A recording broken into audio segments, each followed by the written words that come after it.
In this video, I'm gonna break down how I helped one of my clients lose 11 pounds in just 4 days. And guys, if you stick around to the end, I'm gonna give you the step-by-step protocol and process that I use to lose 50 pounds in just 5 months and keep it off, and also teach that to hundreds and hundreds of guys just like you who are looking for change and making it a permanent lifestyle. So stick around to the end if you want that. Now, let's get into what we did. So this video is a little overdue. It's about 2 years ago, one of my clients from Austin, Texas, named Ronnie, decided he was gonna fly in and we was gonna do a 4-day boot camp. Now you already know the results. It was successful. We lost 11 pounds in 4 days. It was simple, but I gotta start with the mindset that created those results. If you don't have the mindset right, nothing else is going to work. He came for change, not just to chill. A lot of you have been struggling with weight for years and years, and it's not because you don't know what to do, it's just because you haven't made the mental commitment to become a different person. What we're gonna talk about today is ways to raise your standards, right? Because the shit you're doing right now is why you are where you are today. So that shit has to become what? Unacceptable. And that's what I encourage you to do with creating an environment of accountability where the shit that got them big as hell is not the shit that we was gonna be doing, right?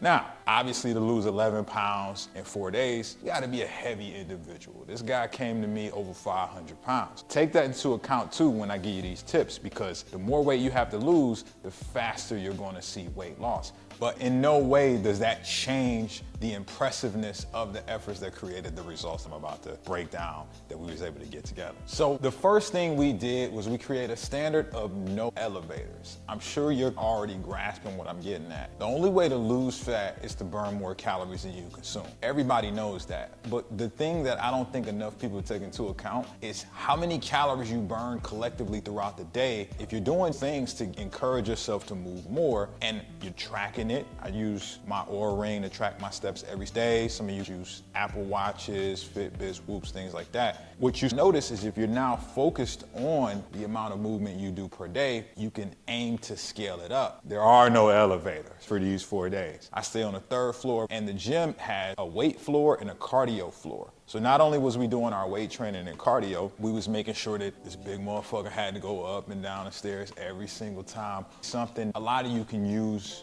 now. Stop taking elevators, take the stairs, or park further away from the building. If you have to do an errand that's close by, instead of driving over there, get your big ass out on the pavement and do some walking. The second thing we did was OMAD every day. And I said we, meaning I was doing these things with this motherfucker too. So what is OMAD? It stands for 1 meal a day. That's an intermittent fasting method where the entire day you're focused on what? Hydration and maybe adding in a little bit of caffeine, and in our case, electrolytes, so that you stay satiated, you stay hydrated and full, and then at the end of the day, you have your 1 meal. It's the most effective way to lose fat. If you just wanna lose a bunch of fat, guys, just don't eat as much. And I've always found over the years, in anything, it's always easier to abstain than to constrict, right? People ask how I stay away from sweets and snacking. I abstain from having sweet snacks and treats in the house, and therefore I don't have to practice the discipline of not doing it. It's the same with anything. If I'm in a committed relationship, I don't go to the strip club to be tempted by these other chicks, right? Because in that instance, I'm putting myself in a state where now I have to be disciplined. But if I just don't go to the strip club, I don't have to worry about discipline. And that's the thing with fasting. It's like you're just not eating and you're moving more, like I talked about in the first tip, collectively throughout the day, you're gonna end up in a state where you force your body to have to use its reserves of energy in order to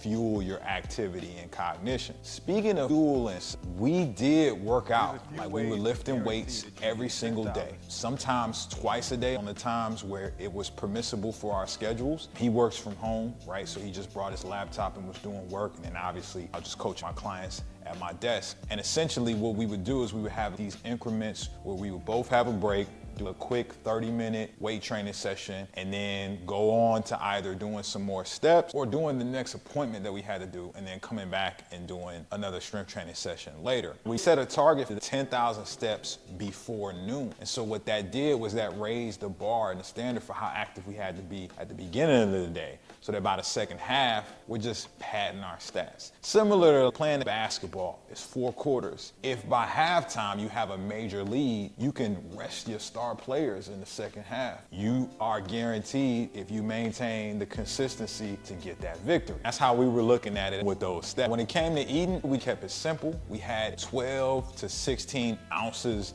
of a dead animal, right? We talking chicken, steak, salmon, right? We just ordered that in abundance and then had a bunch of veggies and maybe a carb source. If any of you guys have ever done intermittent fasting where you only eat 1 meal a day, you know how it is when it comes to that one meal. Once you've eaten that, you don't have the desire to eat another meal. We put ourselves in a state where we were restricting calories, we were in that deficit, but because we pushed those calories towards the end of the day and we had such a large filling meal, high in protein, high in fiber, the desire to eat more wasn't as high. It made it easy to ensure we were in a deficit all 4 days. Combining all these methods, Ronnie lost some weight, and I lost a few pounds too. Some of it was water, right? But some of it was fat too. And you may be thinking, man, did he just gain it all back after? And the answer is no. And there's a reason why. Mentally, he made a shift of associating pain the habits that got him fat in the first place. Luckily for me, we had an unexpected visitor 2 days into the boot camp that helped really frame this better than I ever could. I had the honor and privilege of becoming friends with the late, great Fat Man Scoop, rest in peace. But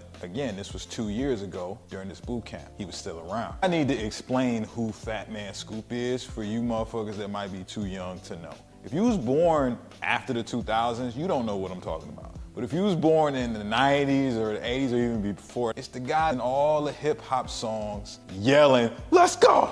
So Fat Man Scoop had saw a lot of the content that I was doing online around nutrition and fitness, and he reached out to me and was like, "Hey, bro, I fuck with you." And I was like, "Hey man, I fuck with you too, man. I've been listening to your shit since high school." We hit it off, we get cool. And he's, "Hey, when I'm in town, I want to record some videos with you." One thing I noticed with Fat Man Scoop is he had a passion for sharing the things that he was learning about health and fitness during that time period with other people. And so seeing that Ronnie was here for the boot camp and big as hell, he pulled him aside and had a man-to-man with him. He was like, "Hey bro, how long you been this big?" Ronnie said whatever he said, and Fat Man Scoop was like, "Hey man, you gotta get serious about this. You gotta start to make different decisions and commit, because if you don't make time for your wellness, you'll be forced to make time for your illness." And so Fat Man Scoop goes on to frame what his experience was leading up to that moment. He had contracted diabetes and got to a point where he was having those tough conversations with his doctor. And his doctor was telling him like, "Hey man, you gotta take better care of yourself.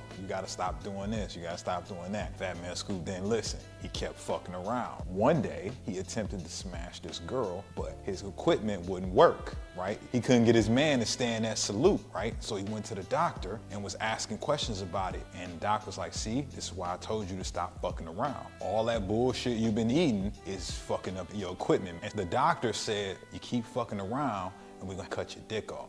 Fat Man Scoop started thinking about pizza, treats, sweets, completely different. Every time he saw a pizza, he would think it's either gonna be this pizza or my dick. He lost 30 pounds. He made a major life change after framing it around that. And so when he told that to Ronnie, obviously we was laughing like, man, pizza or the dick, that's wild. But it hit home because that's the reality. You either discipline yourself now or life is gonna discipline you later. And in this instance, you ain't even gonna be a man no more if you keep fucking around. After Fat Man Scoop framed it to him that way, his mentality started to change. Before that, we were walking up and down the stairs and he'd be complaining. He stopped bitching and crying. He started to really ask me like, "Hey man, when we gonna go for this next walk? What time we working out?" His mentality changed because all that comfort, those decisions that put him in that position, he was starting to associate that with pain. Start thinking about the things that are keeping you where you at. you gotta start framing that as the enemy. Just like Fat Man Scoop, it's either gonna be the pizza or your dick. If you don't want that to be the case, I got a free gift for you. In the comments, I've dropped a link to my 50 and 5-month formula. This is the exact system that I utilize to you lose 50 pounds in just 5 months, keep it off, and over the past 9 years, teach it to hundreds and hundreds of guys and help them create a new lifestyle too. Thank you guys so much for watching. Hope this was helpful. Catch y'all next time. Peace. Also, I'm thinking of maybe doing another boot camp and recording the whole process. If you guys are interested in me doing that this year, go ahead and drop boot camp in the comments and I'll see if I can make it happen.